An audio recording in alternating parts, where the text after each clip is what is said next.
Olá, pessoal, sejam bem-vindos aqui a mais uma entrevista aqui no podcast da mineração, tá? Esse podcast aqui é especial indicação de um entrevistado aqui, que foi a Giovana. Vou deixar aqui o card da entrevista dela. Estou aqui com a professora Ana Carolina. Professora, muito obrigado aqui pela sua participação. Eu que agradeço o convite. Pessoal, chamar aqui a vinheta dos nossos patrocinadores. O podcast da mineração é patrocinado pela consultoria Ígnea Geologia e Meio Ambiente, empresa especializada em mineração, geologia, pesquisa mineral, planejamento administrativo de processos minerários e consultoria ambiental. Revo Geoscience, serviços de consultoria avançada em geociências, oferecendo suporte em todas as fases de exploração e nos desafios de mineração, engenharia e meio ambiente. Mentoria Viver do Direito Minerário com Roberta Azevedo. O direcionamento para quem tem ou quer criar uma consultoria mineral de sucesso, com mais clientes, mais fechamento de propostas e mais faturamento. Agradecer aqui aos nossos patrocinadores, né? Sem eles aqui a gente não poderia continuar esse trabalho.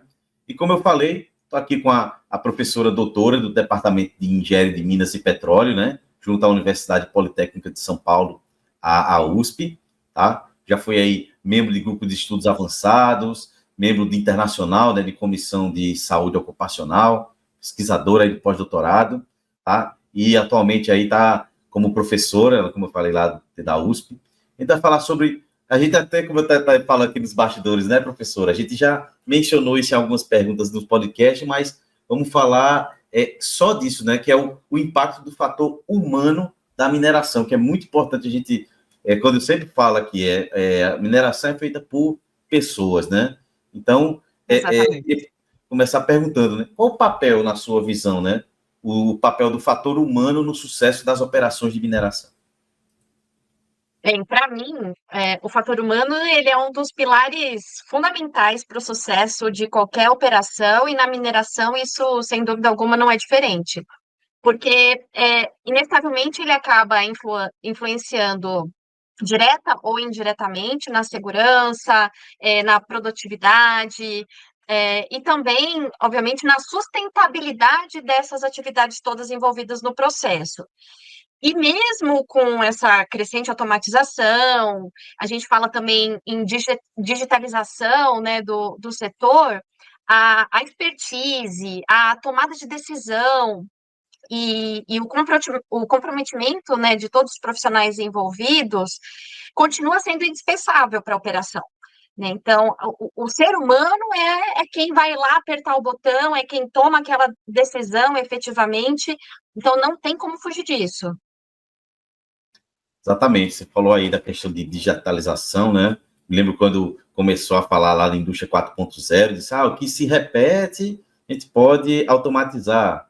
Aí, sempre quando automatiza, vem aquela máxima, vamos retirar pessoas. Mas, na verdade, é retirar pessoas daquele serviço manual e dando a oportunidade de ter um outro ofício. É a modernização, né? Desde o início dos tempos, sempre foi assim. Sim, exato. A gente vem passando por isso e agora não vai ser diferente. Exato. E na sua visão, né, quais são assim os principais riscos, né, relacionados ao comportamento humano em operações assim de mineração? Bem, o que a gente tem visto, o que influencia bastante, é a questão da fadiga, falta de atenção durante o trabalho, uma certa resistência a seguir procedimentos de segurança. Um outro ponto que também muito forte é a falha na comunicação, né? Um disse uma coisa, o outro interpreta de outra forma, e aí a gente tem uma falha em sequência. Comportamentos inseguros acabam resultando também em acidentes, além de danos ambientais, prejuízos financeiros para a empresa, que não tem também como dissociar disso. Sem falar ainda na questão dos fatores psicológicos, né, também trazido aí agora pela atualização da NR1, né, os riscos psicossociais, que vem vindo forte, também é um fator que acaba influenciando bastante. As questões organizacionais, como você tem a pressão por uma produtividade maior, falta de treinamento, então tudo isso em conjunto, né, acaba potencializando e aí recaindo em possíveis acidentes. Você falou um negócio muito importante, a questão da comunicação. falo sempre aqui, né, no podcast, eu falo até nas palestras que eu ministro, eu falo com ele, gente, a comunicação é muito importante. Você saber falar, até a gente conversou isso com a Giovana, saber falar para um público, por exemplo, de presidentes, diretores, saber falar também com o público operacional. Linguagem é diferente, mas o entendimento tem que ser igual, né?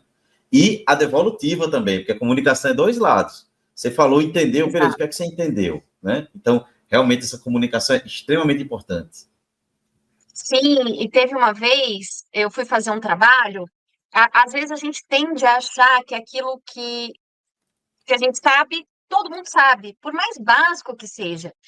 E aí eu trabalhava numa empresa em que nós fazíamos obras de saneamento, e aí uma das ações era construir banheiro na casa das pessoas. Acho que nós, assim, pelo menos de grandes centros urbanos, você já nasce com um banheiro dentro da sua casa e desde pequenininho você já sabe usar uma privada, por exemplo. E aí, uma vez que construíam, a gente chegava lá para vistoriar a obra e eu percebi que as pessoas não sabiam usar o banheiro. E, né, muitas vezes o vaso virava literalmente um vaso, e não dá para julgar. Então, enquanto você não caminhar Exato, junto com todo um processo de educação, educação ambiental, você não vai ter o resultado que você espera. Então, isso é importante. A comunicação é fundamental. Exatamente, né? E a gente falou já um pouquinho no início, professora, mas entrando um pouco mais no detalhe dessa questão da automatização, né? Você acredita que ela pode reduzir o fator humano, né, ou redistribuir essas responsabilidades, por assim dizer? Não, eu acho que assim, a gente não pode ver a tecnologia, a automatização como um inimigo do trabalhador. Eu acho que ela vem até para trazer certos benefícios, porque de alguma forma ela vai reduzir a exposição dos trabalhadores a ambientes insalubres, perigosos. Você também tem aí a questão da minimização dos erros operacionais, mas só que ela não elimina a necessidade do fator humano. Em vez disso, acredito, assim como você bem colocou, na questão de redistribuir as funções, né? Então, você vai ter aquele responsável pelo monitoramento desses equipamentos, pela manutenção, pela tomada de decisão estratégica. Além disso, a transição para essa automação, ela exige uma capacitação contínua para que todos os trabalhadores consigam, de forma segura, inclusive, supervisionar esses sistemas automatizados. E eu já me deparei com situações que, se houvesse um completo e total, uma completa e total automatização de um determinado processo, um acidente ocorreria, que foi o caso uma vez de um helicóptero, né, que se não tivesse o fator humano ali, se fosse algo automatizado, o helicóptero despencaria, porque o piloto ele estava sobrevoando a região amazônica e, de repente, todos os sensores começaram a disparar. Se fosse um helicóptero, algum tipo de transporte autônomo, o que ia acontecer? Ele ia descer imediatamente, mas ele estava sobrevoando a mata, ia morrer todo mundo. Então, o piloto, com muita, né, sensatez, ele tentou identificar o que poderia estar acontecendo, e aí ele lembrou que o óleo, ele percorria toda ali a aeronave, e esse óleo estava contaminado. Então, assim, não era nada emergencial, né, que ele devesse descer imediatamente, então ele conseguiu, né, com calma, pousar num lugar seguro. Mas, de novo, se fosse algo autônomo, ele ia despencar lá de cima. Que era isso que estava indicando, desça imediatamente. Você falou aqui, eu lembrei de várias situações, várias mesmo, e dessa questão, né, do fator humano mesmo, de analisar os dados. Eu falo muito isso aqui, né, até mesmo no meu trabalho de mestrado, eu estou falando disso, de reduzir assim, essa quantidade de análise, né, porque a gente fala aí de Big Data, de inteligência artificial, que ele analisa milhões e milhões de dados. Mas teve a pessoa para avaliar. Eu digo, pô, esse dado aqui é óleo, né? Podemos chegar ao ponto de colocar no IA, no machine learning, essa observação? Existe. mas depois que o ser humano olhou e disse, olha, esses são os principais indicadores-chave, fique verificando, tome essas ações, mas isso é com o tempo mesmo, o fator humano não vai deixar de existir. E você falou muito bem nisso. Exato. E a tecnologia está para ajudar, né, essa interpretação dos dados. Isso é que eu falo muito. Exatamente. Uhum. Não, e que bom que você enxerga dessa forma, porque eu acho que é assim que deve ser. A gente não pode aí sair demonizando a tecnologia, até mesmo a inteligência artificial, mas fazer bom uso disso a nosso favor, né, de modo a reduzir todos esses problemas ocupacionais que nós, infelizmente, temos. Uhum, exatamente, né? E quando a gente fala disso, de saber utilizar essa tecnologia, a gente fala de treinamento, né? Aí, como é que você vê assim, a Exato. importância desse treinamento para os profissionais de mineração, né? E como é que as empresas podem identificar e corrigir falhas humanas por meio dessas capacitações?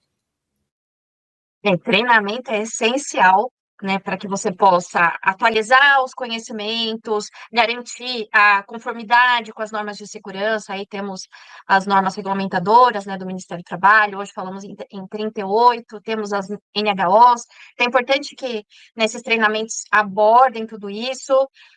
Também a questão da eficiência operacional também ser discutido. As empresas elas podem tentar identificar essas falhas humanas, seja por meio de auditorias, análises de incidente, ou então olhar para esses dados de ocorrência, o que está acontecendo, o que aconteceu no passado, será que a gente pode fazer diferente? Olhar para esses números, né? Feedbacks contínuos dos trabalhadores, às vezes você já tem a resposta e está ali. Ir para o show de fábrica, ouvir as pessoas, entender o processo.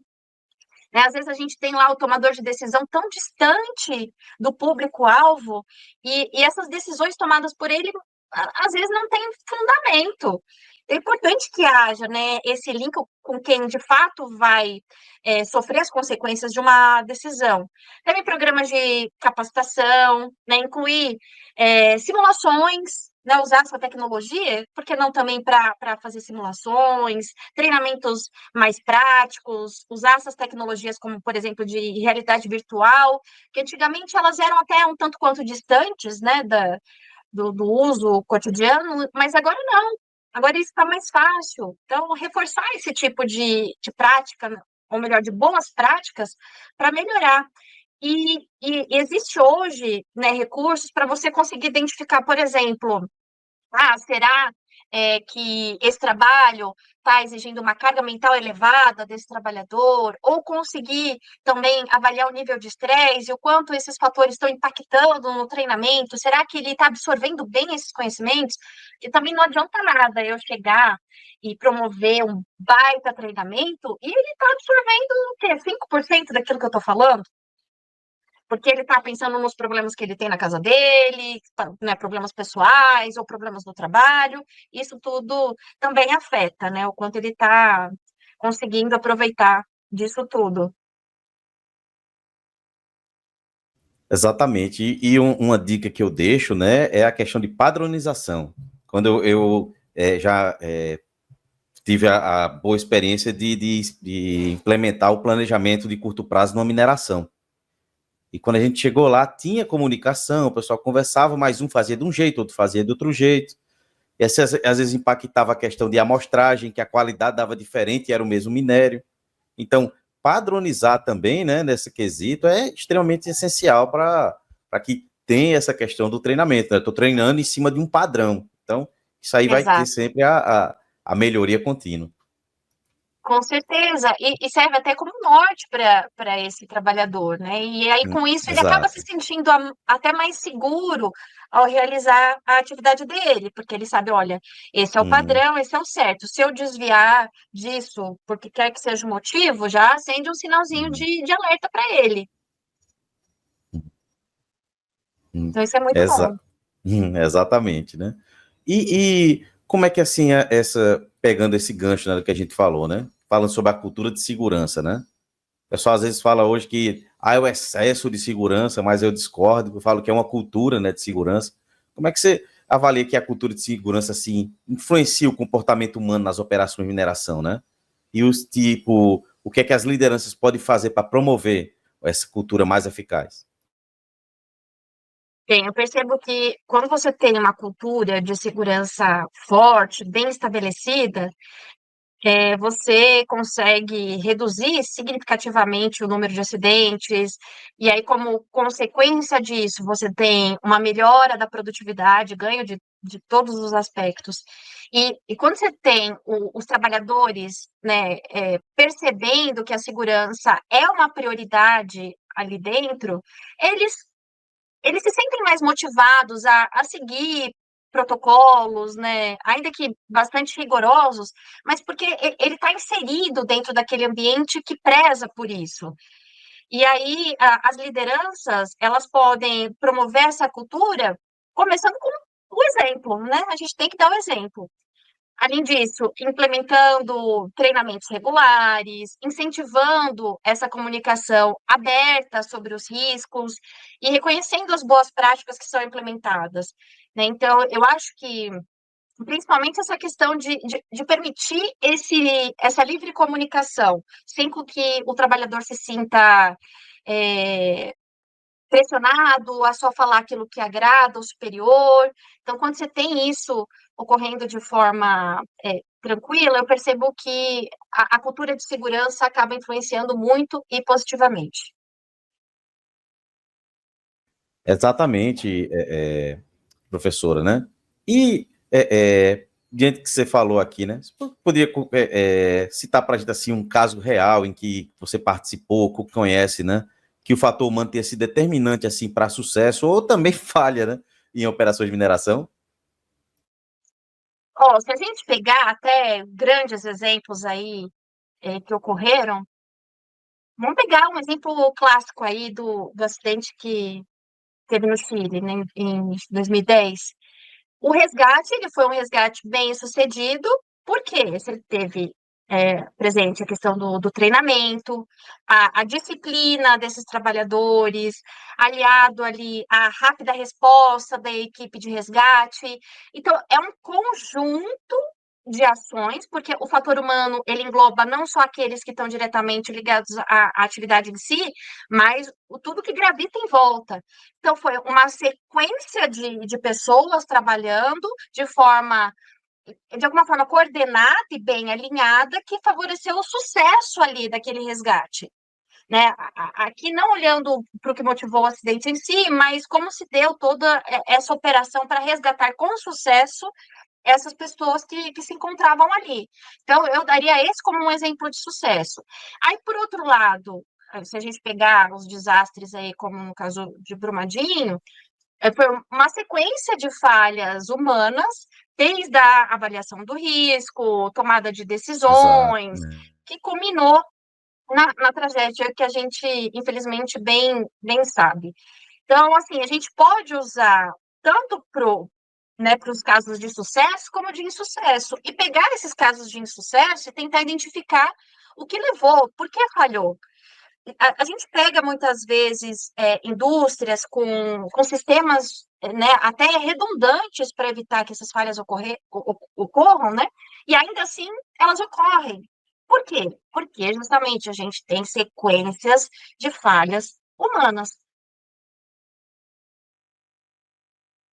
Você citou bem aí esses dois casos, né? Sequência de falha humana, não tem outra explicação, não. Decisões, falha humana, decisões erradas, tudo, e decisões certas, né? Pode também gerar o sucesso, né? Como foi esse lá do chileno, que virou filme, se eu não me engano, né? Sim, virou filme. Uhum.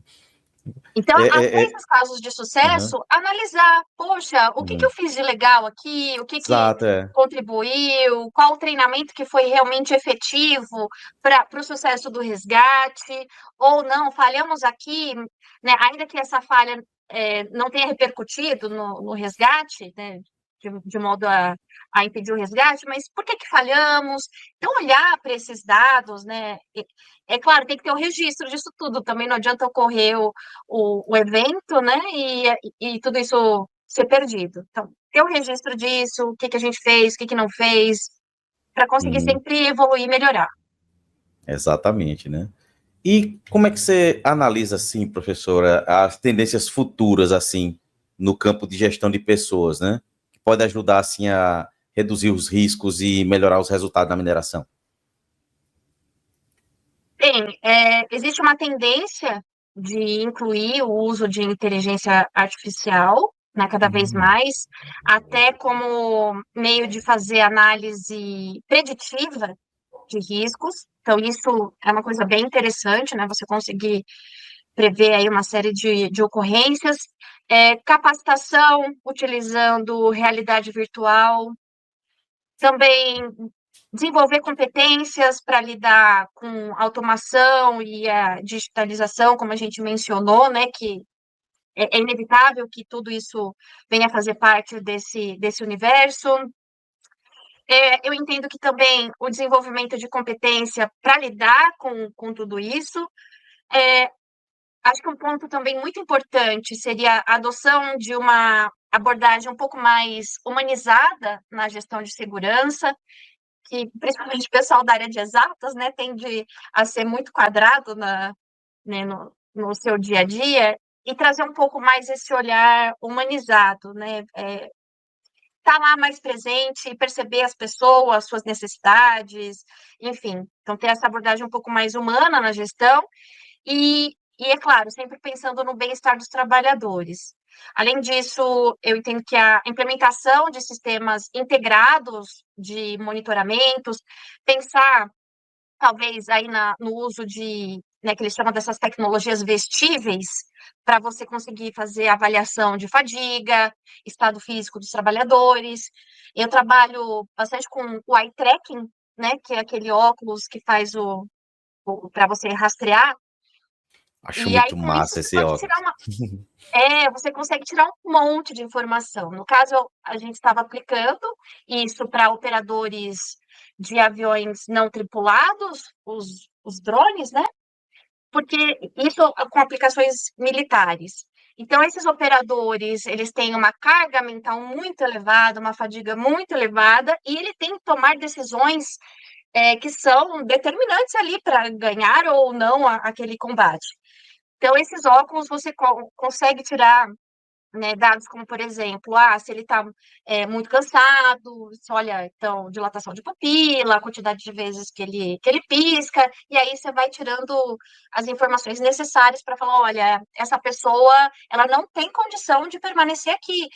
E, então, esse tipo de aplicação na mineração poderia ser, assim, sensacional. Você fala, olha, esse operador, ele não pode operar esse equipamento porque ele está muito cansado, e às vezes a pessoa nem percebe, que ela está tão preocupada, sei lá, se eu não fizer isso, eu vou perder meu emprego, ou, sei lá, com qualquer outras coisas né, que atualmente a cabeça dela, que ela esquece de olhar para dentro e falar, olha, eu realmente eu não estou em condições físicas ou mentais para estar trabalhando aqui, nesse momento, pelo menos. Então, fazer uso, né, desses recursos que conseguem monitorar, muitas vezes até em tempo real, já te dá o indicativo do estado físico É, e muitas vezes até mental dos trabalhadores. Então, você pode, com isso, prevenir acidentes, né, e uma série de outras consequências ruins.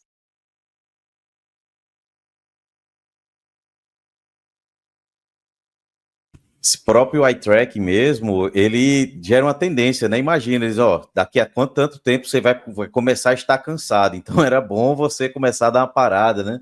Vi um trabalho desse há um tempo já É, com os caminhoneiros que faziam longas distâncias, acho que na Europa, na Alemanha, se eu não me engano. Eles falaram, olha, você está começando a ficar cansado. Aí o cara começa a lembrar, eita, poxa, é mesmo, ó, tô rodando aqui há tantas horas, vou dar uma parada aqui. sim, então fazer uso desses recursos para conseguir prever. E aí, com esses dados, a empresa pode falar: olha, o operador, para estar trabalhando aqui, ele pode ficar, sei lá, no máximo X horas, depois tem que fazer um rodízio com ele para evitar, né, esse cansaço excessivo que pode vir a culminar num acidente. Enfim, né, você começa a ter elementos para tomar melhores decisões, e é esse o objetivo, né? É isso que eu entendo. Então, como Uhum, a presença da tecnologia, ela pode facilitar, né, o tomador de decisão a tomar decisões melhores, mais rápidas, né, de uhum, forma mais assertiva. exatamente. Beleza. Professor, a gente poderia ficar falando sobre isso aqui o restante do dia. Vai chegando aqui ao final do nosso podcast, tá? Novamente agradecer aí sua presença, a indicação da Giovana, tá? E que mensagem final você gostaria de deixar aqui? Exato. O final aqui do nosso podcast. Olha, eu acho que a gente tem que trabalhar sempre para e com as pessoas, né? Quando a gente coloca o fator humano como prioridade dentro das atividades, o ganho, né? O ganho é consequência. E esse ganho, obviamente, sempre positivo. Então, ter esse olhar mais humano dentro da mineração, que a gente só tem a ganhar com isso. Perfeito. Novamente, muito obrigado, viu, professora? Pessoal, agradecer aí aos nossos patrocinadores, a Ignea Geologia e Meio Ambiente. Acesse o site igneabr.com.br, a Revo Geosciences, acesse o site revogeosciences.com.br, a Roberta Azevedo, né, da mentoria, acesse aí suas redes sociais aí que estão aparecendo na sua tela, tanto no Instagram quanto aqui no LinkedIn. Professora, novamente, muito obrigado. As portas estão abertas para quando quiser voltar, tá certo? E lembre-se, mineração pode não ser o futuro, mas existe futuro sem mineração. Exatamente. Beleza, até a próxima, pessoal. Até mais, professor. O podcast da mineração é patrocinado pela consultoria Ignea Geologia e Meio Ambiente, empresa especializada em mineração, geologia, pesquisa mineral, planejamento administrativo de processos minerários e consultoria ambiental. Revo Geoscience, serviços de consultoria avançada em geociências, oferecendo suporte em todas as fases de exploração e nos desafios de mineração, engenharia e meio ambiente. Mentoria Viver do Direito Minerário com Roberta Azevedo. O direcionamento para quem tem ou quer criar uma consultoria mineral de sucesso, com mais clientes, mais fechamento de propostas e mais faturamento.